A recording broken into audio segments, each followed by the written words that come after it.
Hey, what is up, everyone? It's Rich. All right, Merry Christmas. Happy holidays.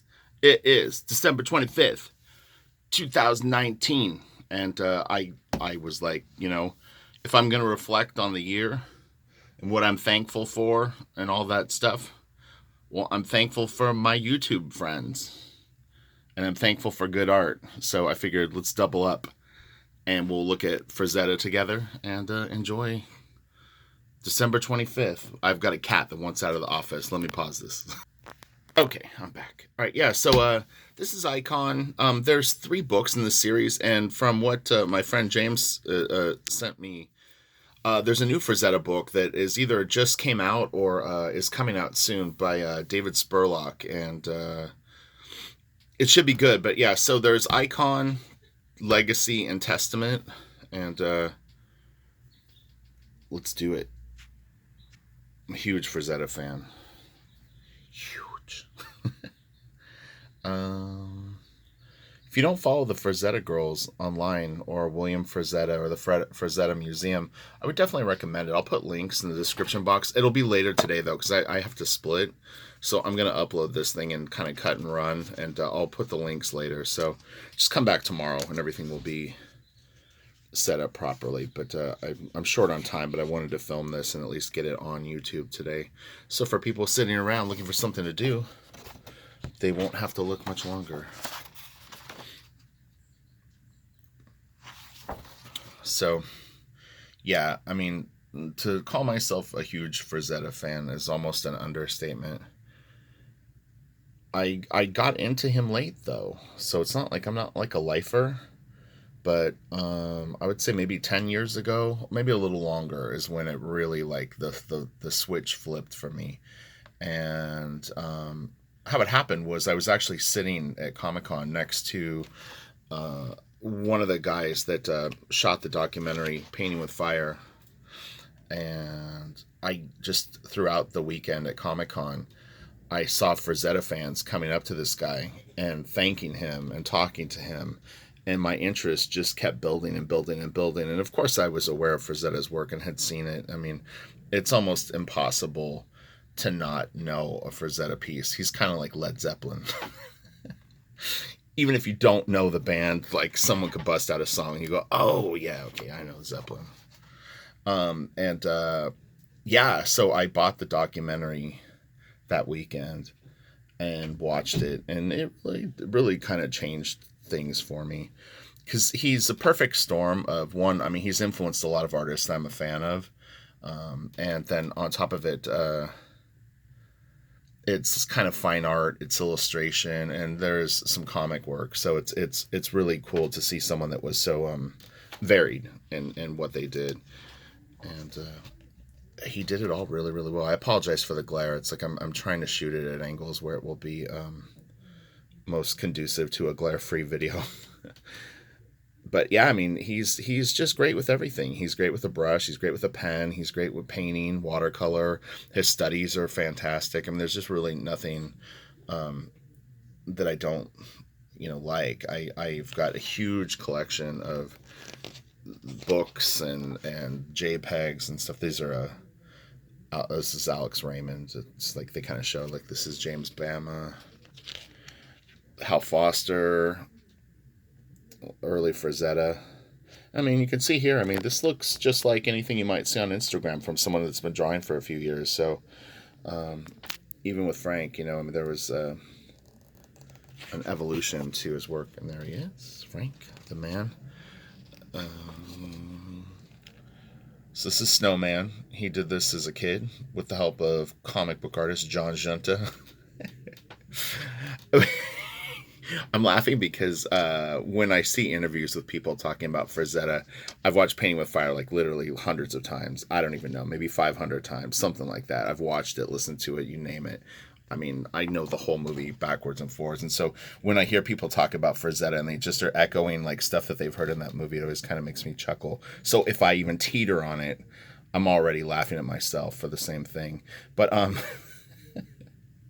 there was a lot that you could take from that documentary. I mean, again, this is an early piece. You can see the Hal Foster influence on this stuff, and I mean, he clearly was still working things out with parts of his anatomy and figure drawing, stuff like that. But there's still so much good stuff going on. And so Frank was friends with a group of artists in New York, Angelo Torres, Nick Menglin, Roy Krinkle,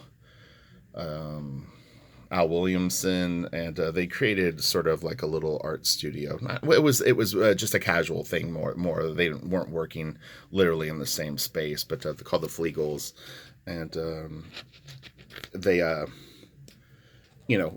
just it was kind of like a watermark of really really terrific young artists that were doing killer work. And as the documentary states, sometimes they would sort of cross pollinate and work with each other, or help each other do jobs, which is pretty cool. And so you can find stuff like that. Frank worked as a ghost artist for a comic book artist named Al Cap for quite a long time, actually. And so he wasn't credited for the work, but he did that, and eventually that relationship ended. And again, I could echo the documentary, and it was like the guy wanted Frank to move and was going to cut the salary in half, and Frank just was like, well, screw that, like I'm not going to do that. And so he quit, and he went to strike out on his own. This is actually perfect timing. And he actually couldn't find work. A lot of the companies said, look, this stuff is dated. It was he was doing sort of like strip art that was, looked a little, I could see where there might have been an issue, and as things were evolving, it wasn't appealing. And so Frank got real pissed off, and as Frank will do, he's a fighter, so he's just like, all right, I'm gonna destroy everything and just come back like better. So he coincidentally he did this Ringo Starr piece and submitted it to Mad Magazine, which Nick Meglin worked for Mad, and Angelo too. I'm not sure at that time, but anyway, so this got the ball rolling with Frank being able to do really really beautiful caricatures. And so it got him movie poster work, and for a long time Frank was making really good living doing movie posters, for like kind of Dean Martin sort of like comedies and stuff like that. They're really really cool. I'm hoping at some point that they do maybe a collection of those, but it kind of almost has like a Jack Davis sort of vibe. So this is his kids. You've got Heidi, Holly, Frank Jr., and Bill. And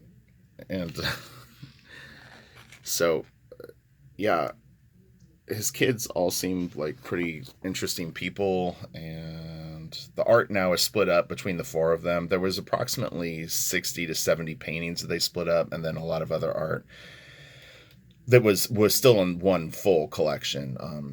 But this is young Frazetta. This is Frank, probably in the mid 90s, if I'm gonna guess. Let's see if I'm right. Does it have it? 97.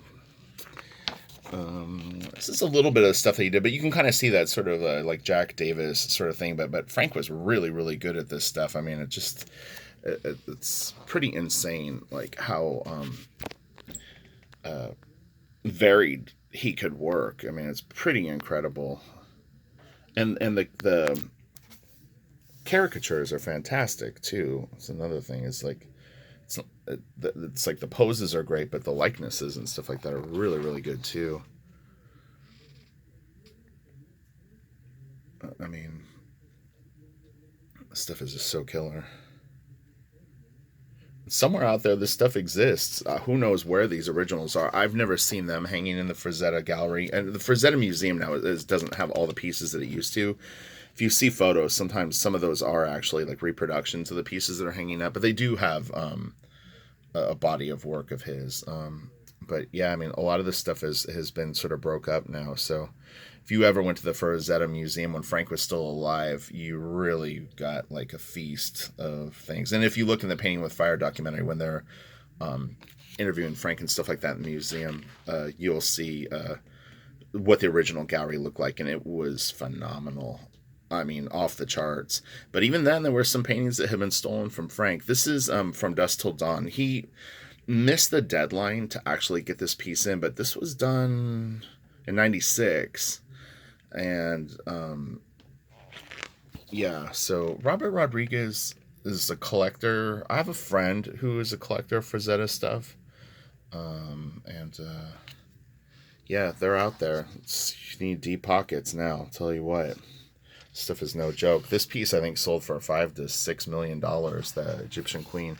So this will be fun. This was recently for sale, if I'm not mistaken. I think it was this piece or one just like very similar to this, and I want to say that they wanted 13,000 for it, something like that. Maybe it was more, 28. I can't remember. But it was kind of, I think, more of a private sale. I don't know. This is really cool. So this was 1965. And if you really, really look, what you'll see is, you see the canvas? Like, these are actually pretty nice. I'm going to turn it at an angle.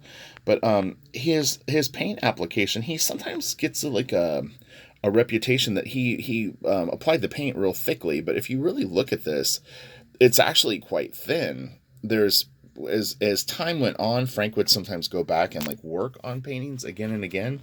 And then the paint would build up. But generally speaking, if you really look at this, the application of paint is very, very thin. I mean, the blue here is probably the last thing he put. I'm going to grab some I can kind of point with. But all of this is just really, really thin washes of like burnt umber and different sort of like things. And then that's the thickest application of paint, which isn't very thick. And, here you can see the layers. But yeah, if you really look, I mean, this is like white canvas with just the lightest touch of paint on it, and you can scrape paint off or like wipe it off. So if you take thinner and you have wet oil paint, I mean, you can literally just sort of remove it with that. So in a way, it works like a very active watercolor. This is really nice. So oh, and I was going to mention too, just so that people are aware. So YouTube changed their policy a month or two ago, and I had to make a decision, as did all YouTubers, on like how you wanted your channel to be sort of seen in terms of like, is it all ages or not? So I thought, well, I can curb the urge to say bad words, and past that, most of my videos should be fine for all ages. But it's really hurt my channel. The views are way down, the revenue is way down, and it's just really like kind of crippled the channel.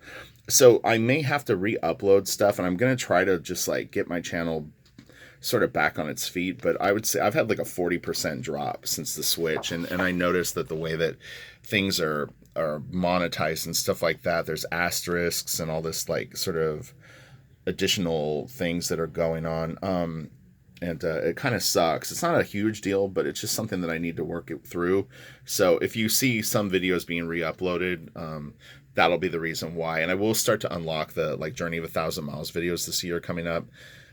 So you can look forward to that, but I may have to re-upload them. I'm going to try to have them with like a little bit of a library of what's on the thing so that you can use the information. So Sarah Frazetta, his granddaughter, was talking about, I think, this piece and a couple of other ones that may be in this book, but some of the paint on this original was chipping off. So these thicker applications of stuff here are starting to actually, I think maybe Bill owns this one, but I think she was saying that the last time she had seen it, like the paint was chipping off. I could be wrong. Don't quote me on that. It's this exact piece. I know one for sure that she said that the butt was falling off the girl, but Frank had tinkered with it like on and off for a long time.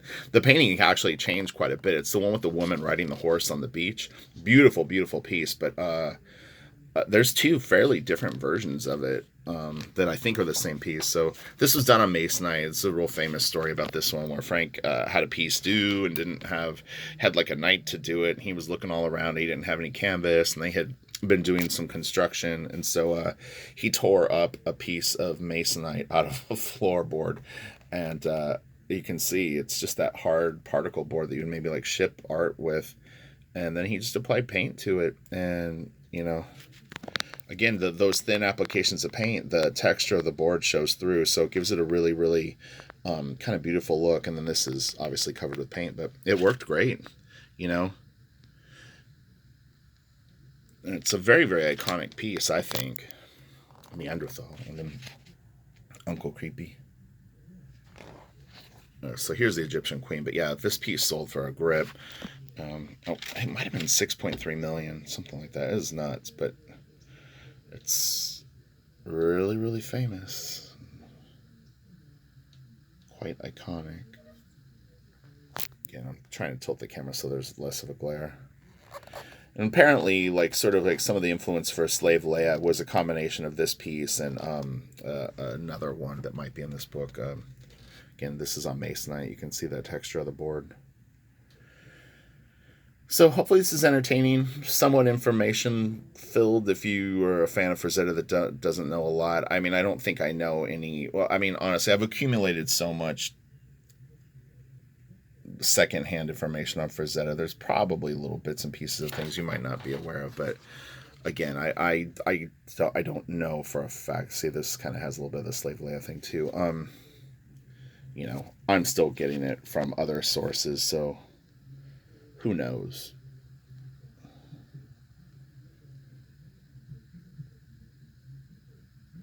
So take it with a grain of salt. Man, that background is great.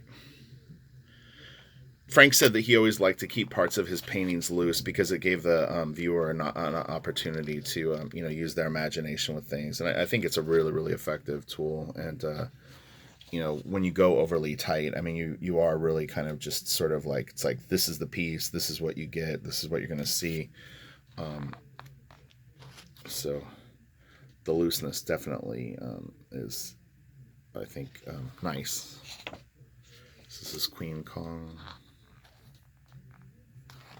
Again, there's 3 books in this series, so I don't know if they had originally planned it that way, but some of the best paintings are a little bit spread out between the 3. So this is Conan the Adventurer, they call this piece.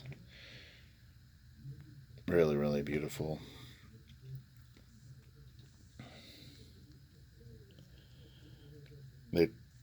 Michael Kaluta, at the beginning of the Painting with Fire documentary, there's a part where you hear him talking about this piece, and it was a letter that he wrote to Frank Frazetta as a teenager, and they don't tell you that in the movie. I don't know how I figured that out, but that is what he's actually reading when he's talking, and he was talking about that, like, you could see on Conan's arms the scars from past battles, and like, it was very well thought out, like which arm the scars were on based on, like, if you were fighting, like where you would be injured and stuff like that. So it's kind of cool. Like, it's a neat little observation. Cluta is clearly just a gigantic Frazetta fan, and there's some great scenes with this is Robert E. Howard, with them talking about, it's Bernie Wrightson, Dave Stevens, and Cluta, and the movie's got tons of people in it. Yeah, so good. Look at that hand. Ooh, that's nice. Again, you can really, really see the canvas, how thin those applications of paint are. But, as you get in here, he's building up the opacity. This was one of the pieces that I knew as a kid.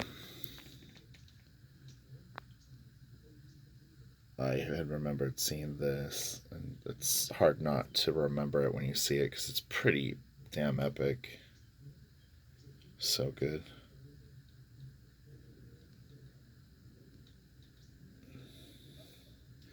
I know the Frazetta family, they actually do check out, like, YouTube videos and stuff like that. Like, it's crazy. Like, I'll sometimes post something about Frank on, like, my Instagram, and I don't think follow me, but I've seen them like my post before, so they're definitely out there checking this stuff out. So Sarah, if you ever see this video, the interviews that I saw with you, you seem like a really, really cool person, and I've been friendly with William on Facebook. But yeah, thanks for keeping Frank's legacy alive and being respectful of it. I think it's important, and yeah, that's very, very cool. I would love to have you on my channel someday. If you ever want to do an interview here, I would absolutely love to talk to you. So let me know.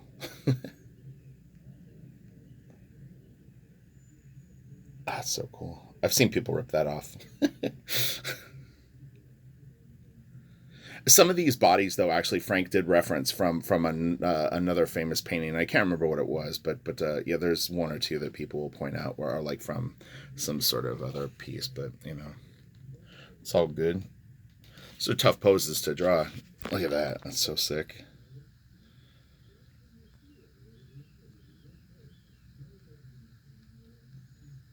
That's really good. This was done in '74, so this is quite a bit later than that. He was starting to change his color palettes and stuff like that at this point, so it's interesting. This goes back further, though. This is chained.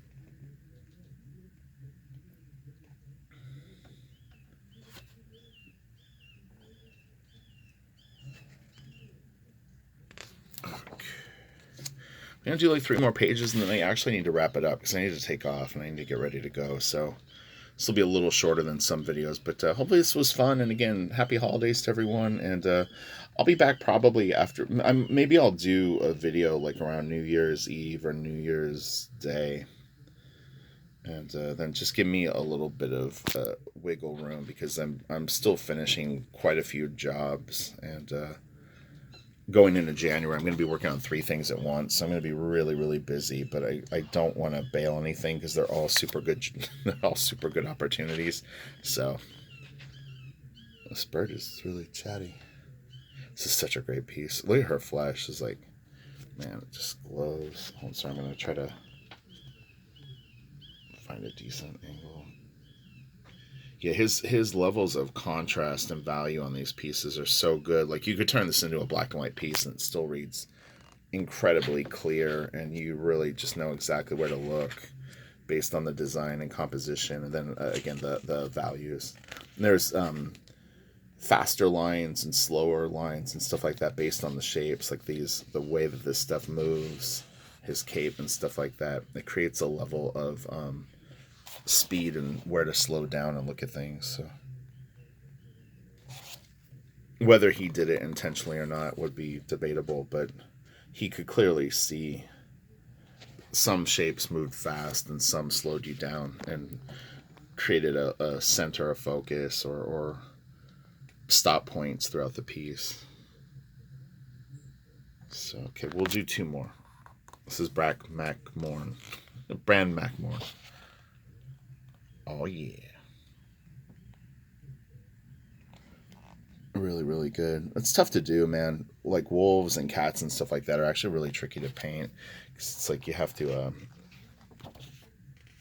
So these were recolored. Like this piece, I think was originally done in black and white, and then Frank did a series of like almost like remarks that were colored, if I'm not mistaken. So there's a few of these out here, and I guess he did them maybe with watercolor. Let's say gouache, ink and gouache on board. Oh wait, unretouched, newly colored, covered to wear signs of EC 29. I don't know if they're talking about that. Yeah, no. So this one, so newly colored cover. I'm not sure what year he recolored these. That's really cool.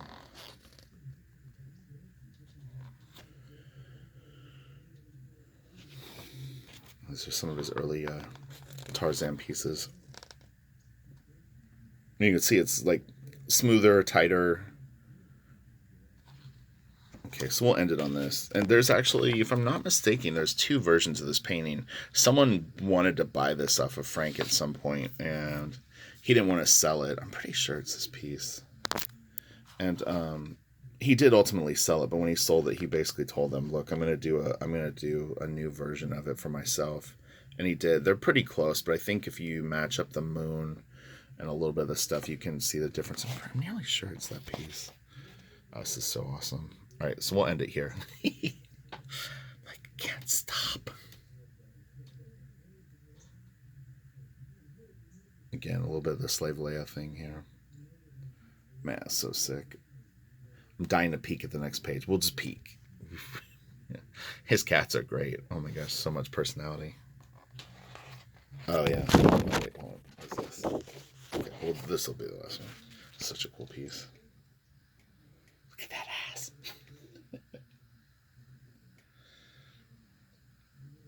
Okay, all right. Have a great day. Happy holidays, and I will talk to you all later.